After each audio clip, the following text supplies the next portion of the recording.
जय माता दी। तो बन रहा है हमारा दोपहर का खाना पीना। तो आज मैंने खाने में बनाई है माँ और चने की दाल। तो ये हमारी दाल बन गई है। अभी हम इसमें डालेंगे थोड़ा सा धनिया।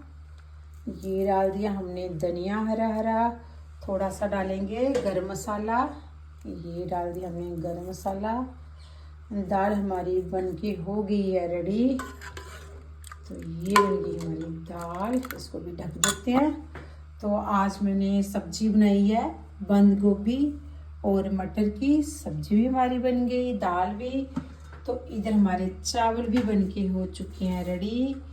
तो साथ में मैंने बनाई है चावल की गोल मटोल रोटियां। तो आज मैंने चावल की रोटी भी बनाई है। तो इधर बन रही है गरम चाय। जी आज का हमारा सिंपल और सादा खाना। बाकी आप सबको मेरी तरफ से प्यारी सी जय माता दी।